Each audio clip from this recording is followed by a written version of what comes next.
Hi, welcome to Body Talk today. I'm Sherry Russell, nurse practitioner. Mike is usually with us, but he's on vacation somewhere today. And today we will be speaking with Amanda Knipp, who's the clinical director at Woodland Centers, and we are going to be discussing the topic of child abuse, different forms of child abuse, how to recognize these symptoms in your child, what to talk to your child about, and different treatment options and things that are available in the community. And welcome, Amanda. Thank you. Thanks for having me. Thank you. Would you like to tell us a little bit about yourself and what you do? Yes, I am a clinical counselor, and I work as the clinical director with Woodland Centers. I've been there going on 6 years and have been in the mental health profession about 12 years. So I've been working with children during all that time. So I'm pretty familiar with what we're seeing in our agencies, and definitely seeing an increase in abuse and cases coming into the agency. Okay. What have you seen over the years as far as how we are treating these children and things you're seeing in the office? I think primarily what we see most, obviously there's abuse in different forms. There's physical abuse, sexual abuse, there's the emotional and psychological, and then the neglect. And we're seeing more of the more severe cases. Children coming in with more physical abuse, sexual abuse is something that we're seeing more of. And I think in my 12 years with that, I think over the last 3 to 4 is really that I've recognized the more severe cases of abuse that are coming in. And it's estimated that over 1 million kids are abused a year, and that's only the reported cases. That's and we know that there's so many more that go unreported. So it's a good topic to talk about and discussion to have. Do you find that as time has progressed and there's more education and more recognition, that you're getting more people that are more willing to come forward and say, hey, this is happening to me, or hey, I suspect this is happening to a family member? Yes, and that's kind of the discussion today, is really to focus on education and awareness, because that's how we become more proactive in prevention. Definitely. And I think the schools are doing more outreach, wanting education, CPS doing more education in the communities, and even in the juvenile courts. It's something that we're just seeing an increase in our communities. Okay. Are you finding that as with the drug problem, I know we'd spoken about this earlier, with the drug problem you're seeing an increase?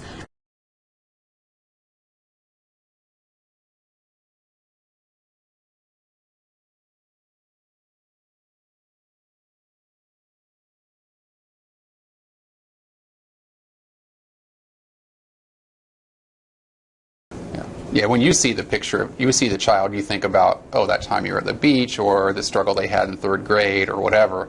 And when a stranger sees them, they just see the shape of their face or their ears or whatever. Right, just the basics. So I think you brought in some examples of your artwork. Maybe we can talk about that and some of the methods behind that. And I saw a lot of your stuff is self-portraiture, I think. There's a lot of self-portraiture. This picture we're seeing here is a project I started in March of 2008. And I think in the slide it says it continues till 2016. It still continues. I've been drawing a small drawing every day for almost 10 years now, 9 and a bit years now. So I've got over 3,000 drawings. I show these in groups. Here are some of them shown in small groups. But I show these in groups of up to 100 drawings at a time. Sometimes, how do you find the time to do that? I draw in the evening usually. Okay. After I've done with everything else. Not always in the evening, but it's often this thing that I look forward to. Oh, at least I get to draw for an hour today. Okay. After all the other things, academic meetings, paperwork, and etc. So as you can see, sometimes there's themes. In this one, you see some African art themes. Other times, current events. There's David Bowie who died. It looks like I was visiting Fletcher Benton. There's a picture of something in his Fletcher Benton's house. And so various other things. Yeah, I was going to ask you, what are the inspirations? I've drawn just about everything. I had a series of celebrities. I had a series of famous presidents, famous people with big beards. I did all the letters of the alphabet. I did Facebook friends with sunglasses. A lot of pictures of running and I see food. Running injury, maybe. Running injuries, yes. There's some Welsh sheep. What does that say? Welsh sheep. Okay. There's some people from my high school. I must have gone to a high school reunion around that time. And where does the bricks come from? You thinking thick as a brick? I don't remember. the drawings. Just every day there's another drawing. So I don't know what. Is it hard to come up with something? No. No? Okay. No, there's a way.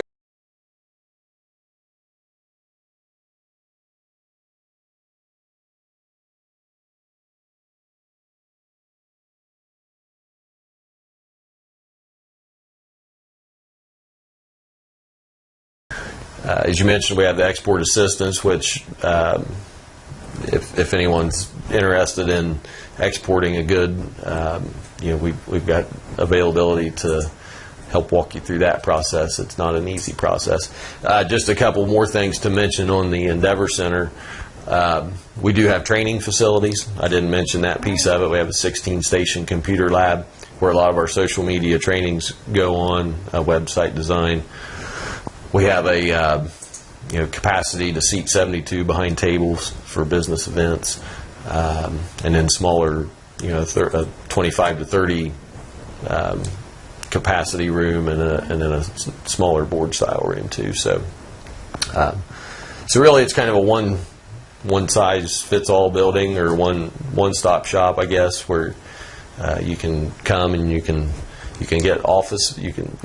If we have office space available, you can have access to free business consulting. You can have access to meeting rooms, computer lab. So it's really a pretty neat setup. Definitely, and I noticed that if it doesn't live here already, the assistants, then you know the contacts where to send people. So yeah, and that's a huge benefit. That's a good point. We do a lot of things, and our counselors are really good at a lot of things, but that doesn't mean we know everything by any means. So. Just what you said, if we don't know the answer to it, we've got resources, partners, contacts that we can call and find the information out for you. Plus, it doesn't hurt that we're a part of the Ohio State University. Definitely, that is a huge plus. If you want to find out more, you can check out our website at southcenters.osu.edu. There's contact information if you want to contact one of our counselors for assistance too. So it's been great to have you here, Ryan. Thanks for visiting, and we'll see you next month.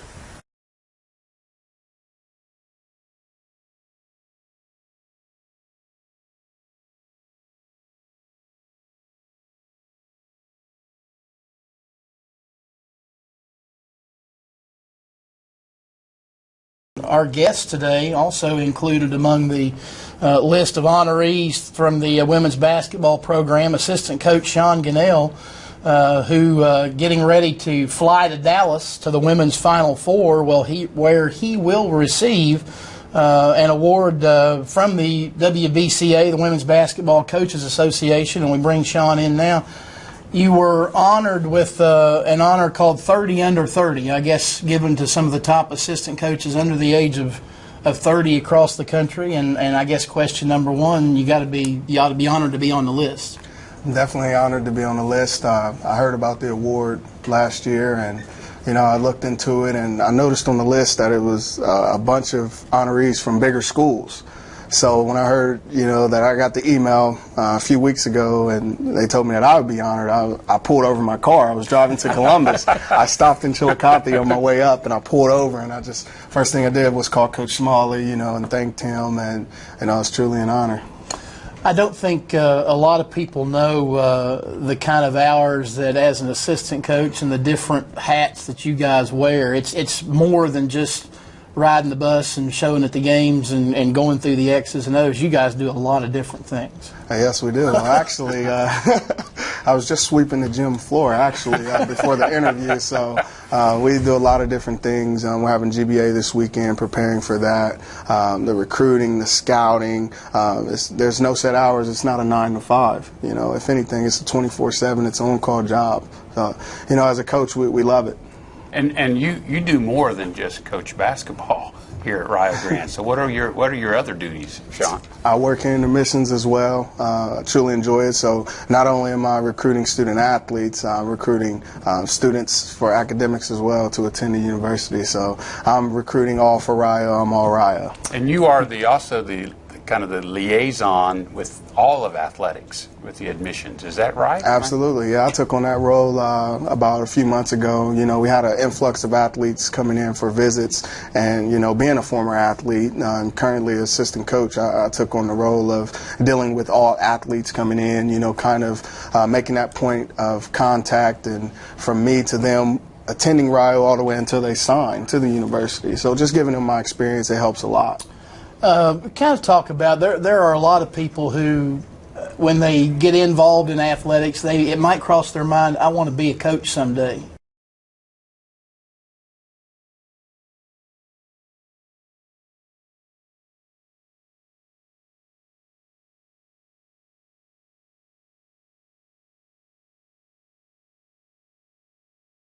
So I'm looking at, it looks like a sort of collapsible gurney. Yes, this is a power cot. It's made by a company called Stryker, and it's also a load system. In years gone by, the two EMTs would have to manually pick that whole cot and the patient up together, lift them into the back of the vehicle. So literally heavy lifting. Literally heavy lifting, and we noticed that there was a lot of back injuries because of that. Okay. With this system, this actually, the carriage comes up at the bottom. It's all done by a power, and we can push that patient just in with 2 fingers. Okay. And there is another way to transport people besides ground-based vehicles. Yes. Let's take a look at that one.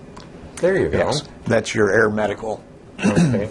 And so when is this called into play as opposed to a ground-based ambulance? If you have someone that is severely injured or meets a certain criteria, and this is all set by the state of Ohio. It's called Ohio Trauma Triage Protocol. Okay. When a person meets that particular protocol, they need to be at a multi-trauma center. Okay. Since there is not a lot of trauma centers in rural southeast Ohio, the person is transported to either Columbus or possibly West Virginia to one of the larger hospitals. Okay. So in that helicopter, you would have at least one EMT? Yes, you'd have the patient, you would have a paramedic, and also a nurse. A nurse, so you would have 4 people? Yes. Okay. Including the pilot? Including the pilot, including yes. The pilot. Okay. So in order to reach a point where one feels comfortable, coming to the aid of people, loading them into ambulances or helicopters or whatever it may be, and making these kinds of decisions, they need some training. Yes. And that's where our buddy Carl comes in. Carl comes in. Okay, so tell me about Carl and what he's used for. Okay, Carl is our airway trainer. He can be used for putting in advanced airways. And this is one of the airways that an EMT can, under certain circumstances, can use.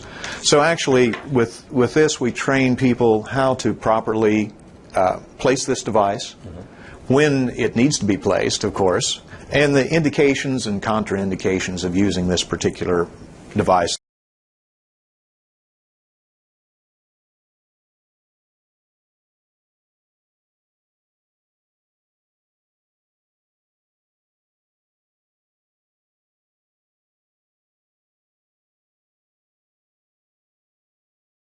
So first picture that you're going to be seeing is a typical German breakfast table.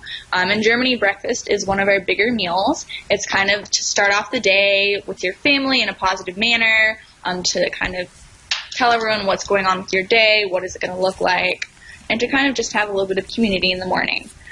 Typically, you'll have a lot of bread. Cereal isn't quite as common in Germany, or like sweet things for breakfast. It's more of a savory meal. So bread, pretzels, really good pretzels. Oh my goodness, so good. Typically on top of them you'll put like jam, marmalade, quark, butter, and then the coffee. The coffee is also a staple of the German diet. We have really good coffee, I have to say, and it's kind of a drink that we use to talk over things and to kind of relax and, get a sense of community. So when you were there, is this typically an early morning event or more of a brunch type event? I would say for most families, it's more of an earlier morning, so maybe between 7 and 8 is by the time everyone is normally up because of work and school. And typically the Germans don't really slack a lot. We're not really into sleeping in a whole lot. We like to get things accomplished and start our day off right, which kind of, goes back to the whole saying about the early bird gets the worm. Mm-hmm. So typically we'll have breakfast between 7 and 8, maybe 8:39 if we're really pushing it. The German culture may not be a good culture for me. I don't know about you, Patrick. I don't like getting up early in the morning. But with that kind of food that's available, that might be enticing to do that. So tell us a little bit about the photo that's on the screen now. So the photo that's on the screen now is of a typical German bakery. You will find these everywhere in our local grocery stores. There's bakeries on every street corner, in every little town. They're also kind of one of the staples of German culture.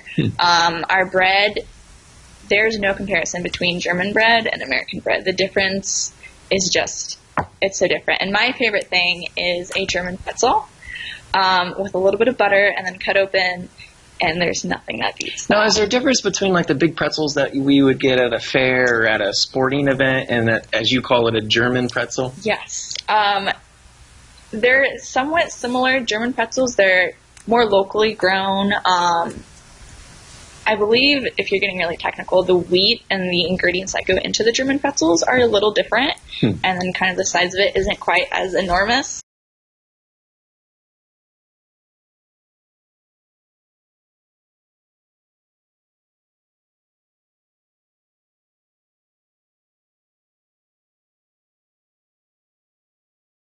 We have a really exciting program today about a very important topic. Many of you know that I have had individuals on this program and some of our other programs from the Ohio Department of Higher Education.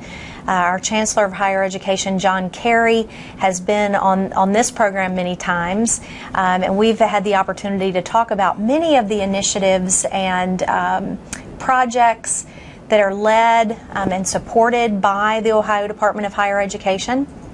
And one of those projects and initiatives that we've discussed is the Changing Campus Culture Initiative, which is designed as a statewide program for both public and private institutions that is focused on the prevention and response to sexual violence on our campuses. And we have some tremendous goals about the progress that need to be made to make sure that our campuses are safe and that sexual violence on our campuses just does not happen and does not affect our students, and those are our goals. And we're going to talk a little bit more specifically about that today. I'm very honored to have Carrie Solar. Carrie is here from the Ohio Department of Higher Education, and your title, I do not think it fits on a business card. It just can't. But she is the project manager for campus safety and sexual violence prevention. Yep.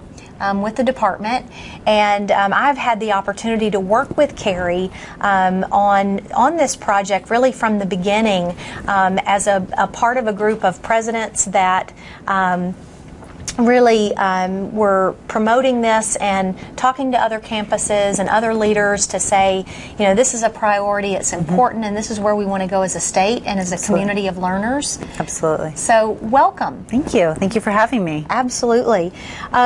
I really want to listen to all the things that you have to say today. There's so much I know that we could cover. Let's see how we do. Okay. I know we have a lot of ground. But can you give us a little bit of history about how this Changing Campus Culture came about, and a little bit of detail about how is it funded and really kind of some of the basics of this program. So as you well know, the initiative began as a collaborative approach with college and university presidents such as yourself. You were a vital part of this getting off the ground, as well as our campus and community experts.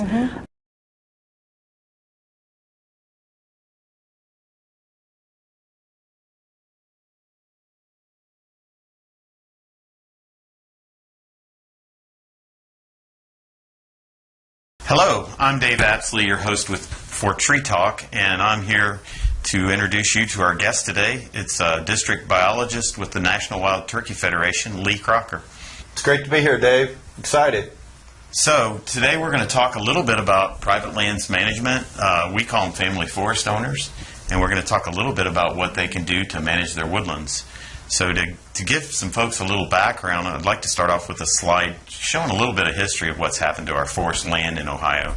Kind of gives a little backdrop and gives you an idea what's happened in the past.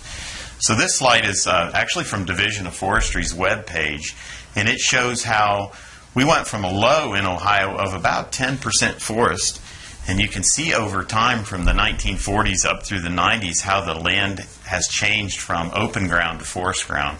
We've actually gone from, like I said, a low of about 10% forest to now we're at about 30% forest, and we've kind of leveled off.